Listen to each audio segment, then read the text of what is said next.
আমরা যতজন এখানে উপস্থিত হয়েছি, হালেলুয়া, যতজন এখানে উপস্থিত হয়েছি সে আমরা পুরুষ হই বা মহিলা হই, কিন্তু বাইবেলে পুরুষের থেকে মহিলাদের বারবার কেন সচেতন করে?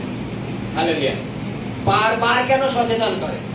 সচেতন এই কারণে করে, যখন ঈশ্বর আদিতে আদম আর হাওয়াকে নির্মাণ করেছিলেন, জগতে পাপ হওয়ার দ্বারা এসেছিল, জানি তো। আর বাইবেলের যত কাহিনী আছে দেখবা, বেশিরভাগ কাহিনী সমস্ত বিপদ স্ত্রীর থেকে এসছে, মহিলাদের থেকে এসছে, জানো তো? হালেলুয়া, জানো তো নাকি? যদি আমরা জাগতিক ক্ষেত্রেও দেখি, জাগতিক ক্ষেত্রেও যদি দেখি যে একজন পুরুষ মানুষের শ্বাস পোশাক কেমন হয় আর একজন মহিলার শ্বাস পোশাক কেমন হয়, ফলো করেছি? হালেলুয়া। যেমন উদাহরণস্বরূপ যদি আমরা খুব শীতকালেও যদি দেখি কোনো পরিবারের থেকে বিয়ে বাড়িতে আসছে, মনে করো দুজন ছেলে বা দুজন মহিলা, চারজন একটা পরিবারের থেকে নেমন্তন্নে কিন্তু একবারই আসছে, সেই শীতকাল হলেও সেই মানে যে পরিবারের যে মেম্বার মানে দুজন পুরুষ, তারা দেখবে ভালো কোট টাই জ্যাকেট প্যাকেট পরে আসবে, জানো।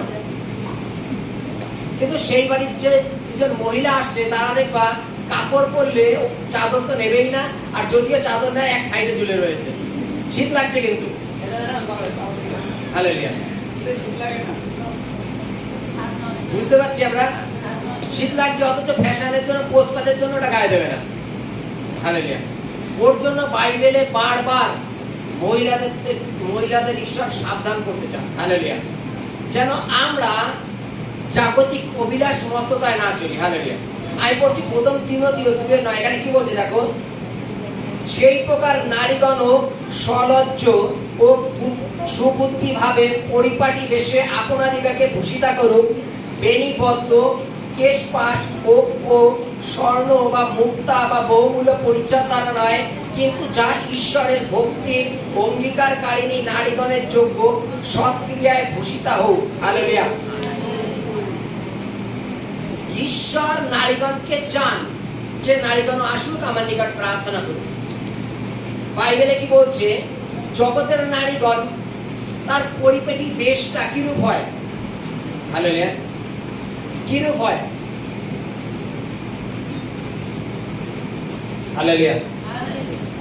পুরুষদের থেকে পুরোটাই আলাদা, আর আলাদার থেকেও আমাকে অন্য মহিলাদের থেকে আমাকে আলাদা রাখতে হবে, আলাদা করতে হবে, তাই তো? বাইবেলে লেখা আছে যে স্বর্ণ বা মুক্তা দ্বারা নয়। হালেলুয়া। বাইবেলে কি সোনা মুক্ত করতে মানা করেছে? না, মানা করেনি। যেমন উদাহরণস্বরূপ, যদি কারোর বাক্সে মনে করো বা আলমারিতে লকারে মিটকেসে যেখানেও মনে করো সোনার কিছু রয়েছে, সোনার চেন রয়েছে, ওটা তুমি সারাদিন বা সারা বছর পড়ো না, যখনই প্রার্থনায় আসো তখনই তুমি পড়ে আসো। কেন? অন্য টাইমে তো পড়ো না।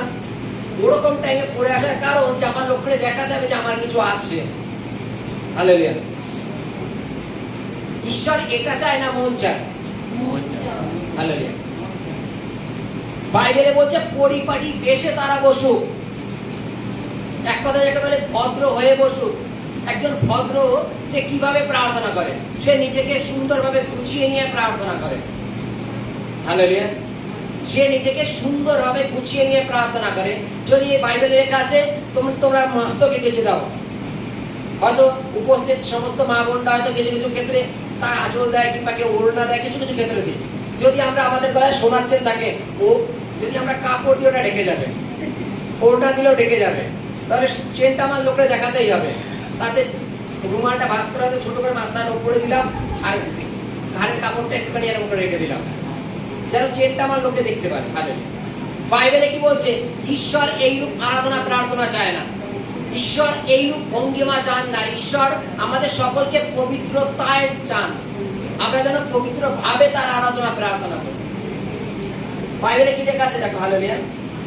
নারীগণ সম্পূর্ণ বশ্যতা পূর্বক মৌনভাবে শিক্ষা করুক। হালেলুয়া। পেয়েছো? ঈশ্বরের ভক্তি অঙ্গীকারিণী নারীগণের যোগ্য, সৎক্রিয়ায় ভূষিতা হোক। হালেলুয়া। সৎ কর্মে সে নিযুক্ত থাকুক, ভালো কাজ করুক, ভালো কর্ম করুক, তখন লোকে এমনি বলবে না এর মধ্যে ধার্মিকতার জ্ঞান আছে, এই ঈশ্বরকে ভয় করে বা ঈশ্বরকে মানে।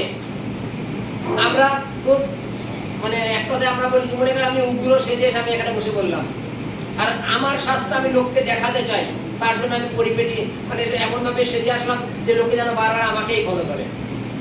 লোকে বারবার ফলো করতে গেলে একটা জিনিস ফলো করবা, যে যার তোমাকে যারা ফলো করছে তার প্রার্থনাটাও ভঙ্গ হচ্ছে, তার প্রার্থনাও ডিস্টার্ব হচ্ছে। বাইবেলে কেন বারবার নারীগণকে বারবার কেন চেতনা দেয়? এই একটা কারণে যে তাদের থেকে যেন, যেমন হবার থেকে পাপ এসেছিল, তদ্রূপ যেন দ্বিতীয়বার না হয়। হালেলুয়া। আমরা জানি যে আমরা এখানে যতজন আছি আমরা সকলে হয়তো প্রভুকে আরাধনা প্রার্থনা করি। ঈশ্বর আমাদের মন চায়, আমাদের শরীর বা আমাদের গয়না চায় না। আমরা কে চুল কেটে আসলাম, কে চুল ফিলাপ করে আসলাম, মেহেদি করে আসলাম, ওটা চায় না। ঈশ্বর আমাদের মন চায়। হালেলুয়া। ঈশ্বর কি চায়? মন চায়। আমরা কে অন্তঃকরণ থেকে তার কাছে আরাধনা প্রার্থনা করি, কে মন থেকে তাকে গ্রহণ করছি, কে মন থেকে তাকে বিশ্বাস করছি, তিনি এটা আমাদের চায়। Hallelujah, hallelujah.